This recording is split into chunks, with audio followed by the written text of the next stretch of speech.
Cette fois-ci, nous allons aborder l'interprétation. Donc, pour rappel, le raisonnement se produit lorsqu'en fait nous confrontons notre imaginaire à la réalité et que cette réalité nous confronte à quelque chose que nous ne comprenons pas, ou en tout cas qui ne fait pas partie de notre imaginaire, quelque chose de nouveau ou quelque chose d'inattendu qui est arrivé. En fonction de l'énergie disponible, nous allons pouvoir atteindre une étape qui va nous permettre de résoudre les conflits posés par ce nouvel élément qui apparaît dans la réalité. Le déni qui nous permet juste de tirer un trait sur ce qui existe et de dire non, ça n'existe pas, on l'enlève, on le déforme, etc. Qui a son sens, qui a un intérêt, mais qui en tout cas est une action, un comportement d'une énergie assez faible qui nous permet, qu'on utilisera de façon assez rapidement, quoi. L'interprétation que nous allons développer, donc, qui est la phase où on se dit « Ah, mais si je connais ce truc-là, alors que ce n'est pas le cas, ça ressemble à ça, donc ça doit être ça. » La phase de comprendre, qui est une phase après, mais qui va demander plus d'énergie que ce qu'on a actuellement, donc qui est de dire « Ah, en fait, c'est pas tout à fait ce que je connaissais, je crois que je comprends le truc, mais c'est quand même un peu compliqué. Ça ressemble à ça, mais c'est pas tout à fait ça. C'est nouveau, c'est quand même quelque chose de nouveau. » Et la phase d'acceptation qui dit « Ah, mais ça y est, j'ai compris, en fait, c'est comme ça marche comme ça, etc. » qui est en fait la phase ultime qui nous permet d'intégrer la réalité et à ce qui est tout à fait normal dans notre vie. Donc nous avons une certaine quantité d'énergie à notre disposition qui nous permet de faire notre raisonnement jusqu'au bout. On va pouvoir supporter cette différence en se disant ok, il y a quelque chose quand même, c'est bizarre que ça arrive comme ça, c'est quelque chose de bizarre.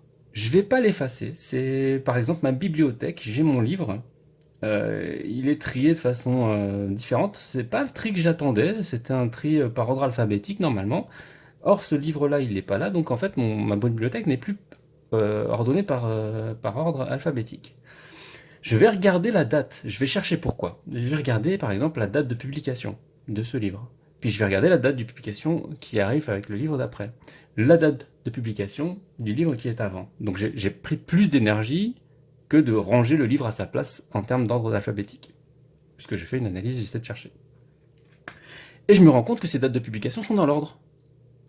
Du coup, je me dis, ah, mais en fait, ça veut dire que ma bibliothèque est rangée par ordre de date de publication.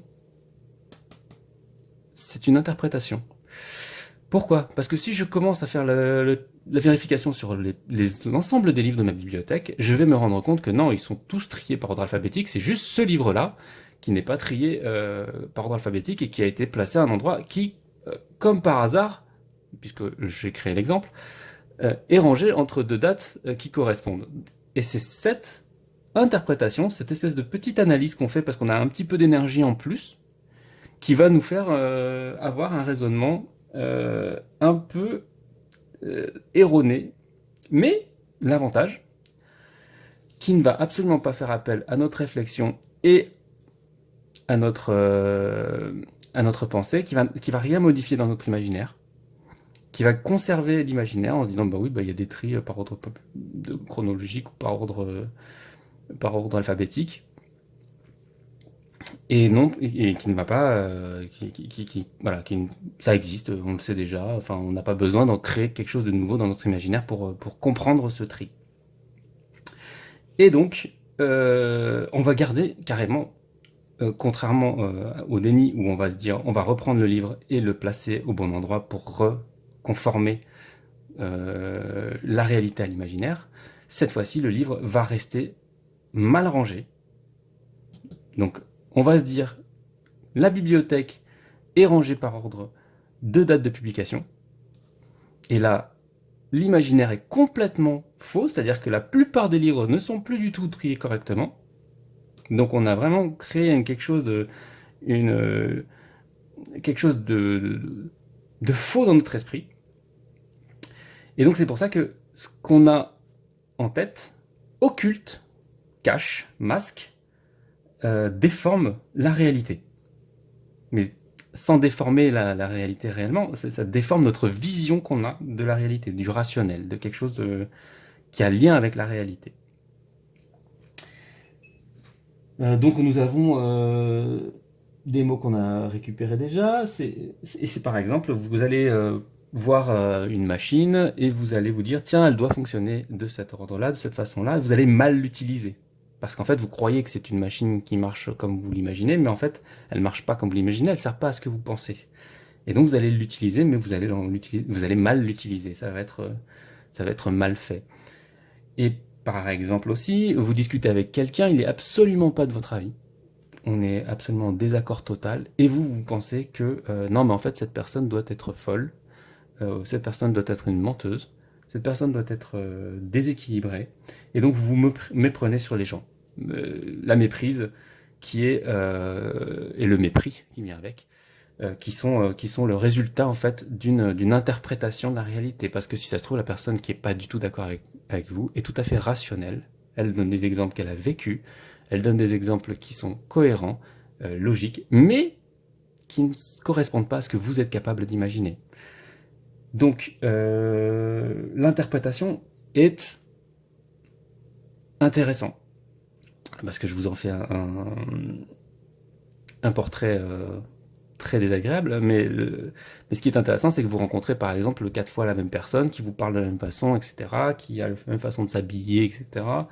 Bon, vous allez faire un amalgame, vous allez faire un amalgame, vous allez vous dire, bon, bah, il y a ces gens-là, ils sont comme ça.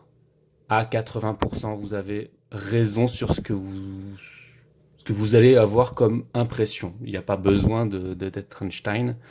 Vous allez créer un profil et vous allez vous dire, oui, ces personnes, elles sont comme ça. Bah, oui, cette personne, elle se promène avec un chien. Bah, globalement, elle doit bien aimer les chiens. Sinon, bon, une fois sur 50, la personne, c'est pas son chien et peut-être elle le supporte pas. Mais globalement, les personnes qui se promènent avec un chien aiment les chiens. Donc, voilà. Je vais conclure avec le fait que là, nous sommes dans une phase, encore une fois, de l'action. C'est-à-dire que nous ne modifierons pas la façon de penser, nous ne modifierons pas, nous n'irons pas réfléchir. C'est pas quelque chose qu'on va réfléchir. C'est quelque chose qui va être de l'ordre du réflexe, de quelque chose qui va être de l'ordre de l'intuition, que l'on va intuiter et qui va produire des actions. C'est-à-dire que l'histoire de la machine est très facile à voir. C'est que vous allez, ah, cette machine elle doit marcher comme ça, et donc vous allez agir avec cette machine comme si c'était une machine que vous connaissiez, même si c'est pas le cas. Donc vous allez très vite y aller, et sans vous en rendre compte. Vous vous rendez compte de l'erreur que si votre action et votre cheminement vous posent un problème, c'est-à-dire que vous utilisez cette machine comme vous imaginez qu'elle fonctionne, et si elle ne donne pas le résultat que vous attendez, là vous aurez des surprises, et à ce moment-là, vous serez soit en colère parce que ça marche pas comme vous imaginiez, et que vous avez consommé toute l'énergie que vous aviez à disposition, soit vous serez parti sur une autre phase d'interprétation, en disant ah mais ça doit être une autre machine, machin, c'est comme ça, et soit vous serez obligé, ou vous abandonnerez la machine, vous la jetterez à la poubelle en disant que ça marche pas. Bon, on est dans le déni complet là, hein. Si vous répétez ça plusieurs fois, à mon avis, à la fin, ça part à la poubelle. Et c'est comme ça que ça fonctionne dans la vraie vie. Voilà.